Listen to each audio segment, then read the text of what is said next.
Hi guys, welcome back to my channel. My name is Katie Edwards Campbell with the Katie Campbell Network. And today I wanted to bring to you a second stimulus check update. So this video is entitled, "Where is my stimulus?" because that's the question that's on a lot of people's minds right now.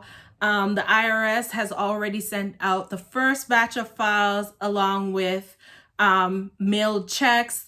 I believe it's probably more than one batches because people woke up this week to stimulus being deposited in their accounts this week. However, there's still a great number of people who have not received their stimulus. Now, one of the biggest issues for this is if you use the tax preparer like me.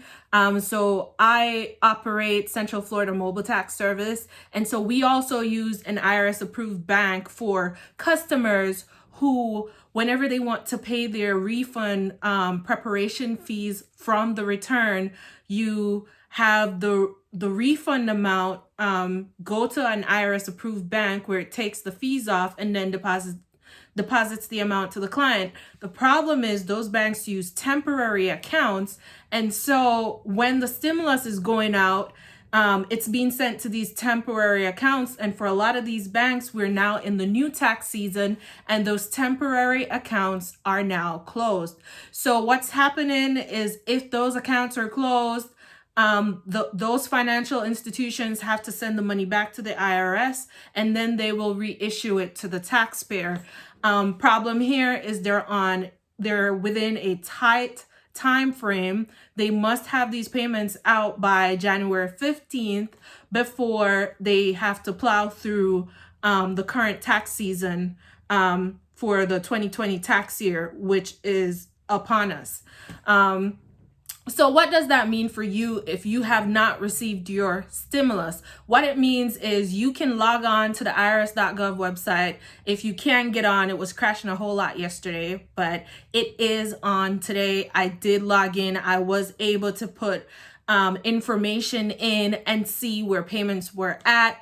If you see a bank account number that's there that you do not recognize and you use one of those tax preparation services, H&R Block, TurboTax, Jackson Hewitt, you name it, a tax professional, it will show that temporary bank account if you did the pay from return option when you filed your taxes.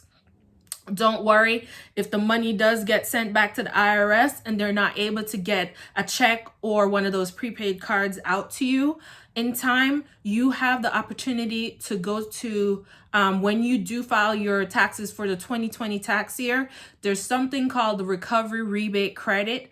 It will allow you to claim the amounts that you should have gotten, whether it was the first payment you didn't receive or the second payment or both. So any parts of the stimulus that you were entitled to, you can claim it through this credit on your 2020 tax year tax return. So I know a lot of you are asking, I have child support that's behind, I owe the IRS for previous tax years, I don't want to take this credit on my tax return. Listen up, folks. They cannot, based on law, they will not hold that economic impact payment stimulus, the STIMI. They will not hold it. They cannot hold it and apply it to those items. They must let it fund through and come to the taxpayer because you are owed that amount. It is written in the bill. So they cannot hold on to it for outstanding student loans, outstanding child support payments, or if you do owe the IRS, please make some arrangements to pay them, but no, they will not hold on to the funds for that. So do not worry. Your funds are on the way. The issue here is it's probably not timely enough for you, and it's probably payments that you really need because this should have been funded, long ago. But, we're here and we're still waiting. Still nothing about the additional overflow of if it's going to go up to 2,000. It's still a heavy back and forth. So, I don't want to say hold your breath for it, but, we don't know at this time if it's going to happen. So quick recap. If you are missing your stimulus payments, log on to the irs.gov website, go to get my payment, see if the information is there. It will also say not available, or like it would say payment information not available.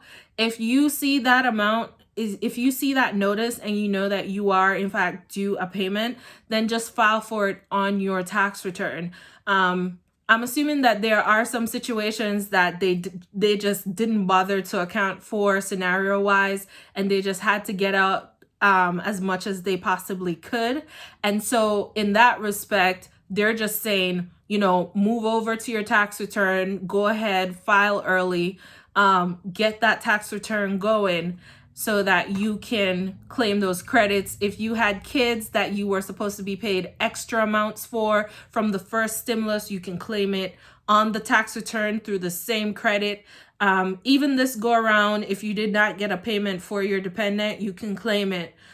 So don't leave money on the table. If you don't normally file a return and you need to get your stimulus, file a return so that you can activate that recovery refund, that recovery rebate credit, and get that stimulus amount, right? So it's yours to take, it's being given. Why not, right? So thank you so much for watching. Don't forget to like, comment, and subscribe. Bye.